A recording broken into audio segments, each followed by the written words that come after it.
The Newsday continues here on One News Now. I'm Denise Tan.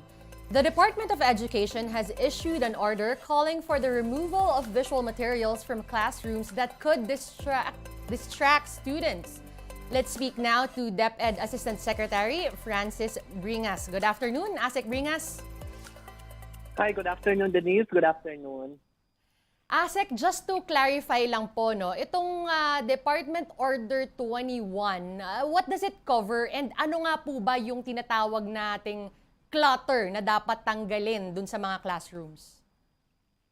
Well, Denise, the order is what it is, no? So it's stated in the order, dun sa Brigada Eskwela guidelines natin, that all walls inside the classroom should be bare, and it is free from all other posters and other things that are posted on the wall. So it's completely bare.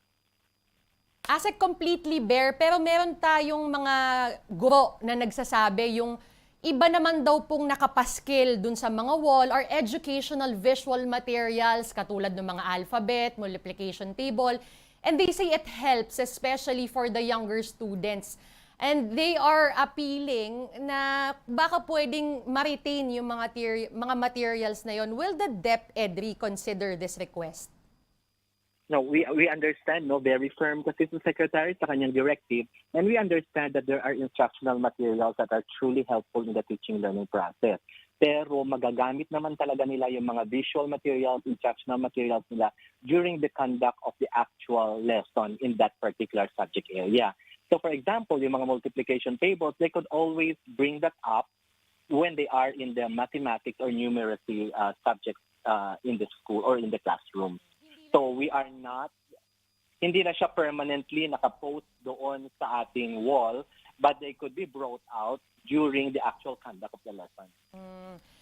Aside po from dun sa mga nasa wall, no, the visual materials there, syempre meron ding extra tables, classroom, meron tayong mga cabinets for teachers and the students. Ito po ba kailangan na rin pong tanggalin? Kailangan na rin po bang ialis? And if you could paint me a picture, Asek, ano po ba yung ideal clutter-free classroom? What would it look like? Well, the ideal clutter-free classroom would be you have a teacher's table at the front or at the side, kung ano man yung arrangement ng classroom, and then you have the desk for the children. In the cases where we still use the armchairs, may mga armchairs yan, and they are appropriately spaced from each other. And then there are no other cabinets that are left in the sides or on the other corners. Ang importante kasi, maaliwalas yung loob ng paaralan or ng classroom at merong free flow of movement ng mga learners inside the classroom. So, Asek, just to confirm lang po, no, basta teacher's desk, yung mga armchair, yung mga necessary na table, pero yung mga patungan ng mga ibang bagay, tatanggalin na rin po yan. Well, kung yung mga pinapatong nila ay unnecessary in the conduct of the school, of the classrooms or the instruction, then obviously they should not be there. Pero meron naman tayong mga cabinet na pinaglalagyan natin ng mga libro o kay mga textbooks that are placed inside the schools or in the classrooms, and then they could be allowed so long as the walls are not posted of anything. Okay. Sige, Asek, malapit na, no, yung pasukan. Can you give us an update as well on the preparations for the opening of classes? Because that will be, I believe, on August 29. Ilan nga po bang students ang enrolled ngayon? For today, as of today, ang ating running total is around 17 million already. No? So we still have 1 week to go before the opening of classes. So we are encouraging all those who have not yet enlisted in the school na magpa-enroll na para huwag na tayong yung kultura natin na last day tayo pumupunta. Because we really need the number of learners para ma-include sila sa programming ng ating mga classes. Speaking of numbers, Asek, how many classrooms naman po are still being repaired after the typhoons, yung mga flooding? Ilan pa po? Yeah, we have in our record a total of 440 totally damaged classrooms. These are our priority for the school building program for the remaining funds of our repair and other quick response fund. And then we have a number others that are of minor damages. Meron din tayong mga non-infra damages caused by the flooding and the typhoon. But these are all the priorities for this school year. On record po, ASEC, ilan naman po ang mga estudyante natin that will be on blended learning mode? Well, that could not be ascertained at this time, no? Kasi definitely, yung mga affected ang classrooms, magkakaroon yan ng blended. But for those with no problems in physical facilities, ang ating default pa rin is a face-to-face classes. Well, all right. Maraming salamat po, DepEd Assistant Secretary Francis Bringas. Still on education, Finance Chief Ben Diokno believes free access to state universities and colleges, or the SUCs, are, quote, unsustainable. Diokno reiterated his opposition to the Universal Access to the Quality Tertiary Education Act of 2017. Diokno deems the law anti-poor because, quote, there are more poor people who do not attend college. He explained that the law serves more as a subsidy to those who can pay for their college education. Diokno likewise noted that if there's a fixed number of students benefiting from the free tuition fee, funding for the law's entitlements would be adequate. Instead, the finance chief suggested the enhancement of basic education if the government truly aims to help the poor. Moving on to another story, Bureau of Corrections Chief Gregorio Catapang doubts the story of an inmate who earlier voted prison. Catapang told True FM that security is tight in Bilibid, especially around the maximum security compound. In a reenactment, inmate Michael Angelo Cataroja claimed that he was able to escape by clinging at the bottom of the garbage truck leaving the penitentiary. Cataroja was first reported missing on July 15 and was arrested on August 17. Talagang pinitingnan namin yung anggulo ng nagkaroon ng kunayban sa mga gwardya. Kasi talagang mahigpit po yan na nag-check kahit yung sa ilalim ng truck, in-inspect po maigi yan. Sabi ko, hindi convincing yung reenactment na yan. Baguhin nyo yan. Tignan nyo, baka hindi na naiisa na naman kayo ni PDL Taroha. Baka niloko ko kayo. For his part, former PNP chief and now Senator Bato Dela Rosa says lapses in Bilibid security are, quote, unacceptable. The senator said it is a shame that an inmate was able to bolt the facility and the maximum security compound yet. Dela Rosa said someone should be held responsible for the incident. Sobrang lapses. That's unacceptable. Maximum security compound, malayasan ng isang preso. That's a mortal sin. Mortal sin yan. So dapat heads must roll. Heads must roll para hindi mangyari ito. Kahiya nga. Dela Rosa is calling for a more thorough investigation into the inmate's escape. He said that accountability could reach Bucor's highest level, from the person in charge of maximum security to the facility superintendent and possibly the Bucor chief. Titingnan natin kung hanggang aabot ba sa kanya yung negligence of duty. Aabot ba sa kanya para may mapapanagot. I'm not sure yet. Ang line of reasoning niya is that hindi naman talaga direkta siyang namamahala dyan by level of the chain of command. Titingnan natin kung hanggang saan yung aabot yung command responsibility. More stories coming your way after a quick break. Stay with us.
You're still watching One News Now. I'm Denise Tan. The Armed Forces of the Philippines gears up for its next resupply mission in the Ayungin Shoal. AFP spokesperson Colonel Medel Aguilar said they will send essential supplies to troops stationed at the BRP Sierra Madre. The vessel serves as the country's outpost in the disputed waters. Aguilar, though, refused to provide a date and other details of the resupply mission for security purposes. I have a special message to the China Coast Guard for them to behave. They should not do any action that will endanger people's lives. They should not interfere in our mission. In related news, former President Gloria Macapagal Arroyo denied any vow to remove the BRP Sierra Madre from Ayungin Shoal. The current Deputy Speaker maintained that she did not make any promises to China nor any other country for that matter about moving out the Philippine vessel. Representative Arroyo added that she never authorized any official under her administration to make any pledge. Arroyo also said she only learned of this claim when it surfaced in the public discussions. Here now is a glance at today's other top stories. The United States, Japan, and Australia are set to conduct joint Navy drills this week in the West Philippine Sea. The U.S. will supposedly dispatch aircraft carrier USS America, while Japan will deploy one of its largest warships, helicopter carrier JS Izumo. For its part, Australia will send the HMAS Canberra, which is also a helicopter carrier. The Associated Press reported that anytime soon, Filipino Navy officers will meet their American, Japanese, and Australian counterparts in Manila. Meralco will spend some 18 billion pesos to expand its renewable energy portfolio. This will be through its power generation arm, Meralco Power Gen Corporation, or MGen. The investment covers some 2 gigawatts of gross renewable energy capacity from solar and wind. This move seeks to ramp up the attributable recapacity to 1,500 megawatts with more investments in larger green energy projects. Meralco aims to reduce its direct emissions by 20% in 2030 before going coal-free by year 2050. Fuel prices will go up for the 7th consecutive week. That's tomorrow, Tuesday, August 22. Gasoline will be pricier by 1 peso and 10 centavos per liter, while diesel will have an increase of 20 cents a liter. Kerosene, meanwhile, will be more expensive by 70 centavos per liter. The new round of petroleum price adjustment is attributed to production cuts by oil-producing countries and the slowing economy of China. One News Now will be back at 6 p.m. with the day's latest stories. I'm Denise Tan. Let me remind you again that we only have 4 days to go before the FIBA World Cup kicks off. So support Gilas, support Team Pilipinas, watch and buy tickets to the biggest sports event of the year. And let us all rally behind the national team.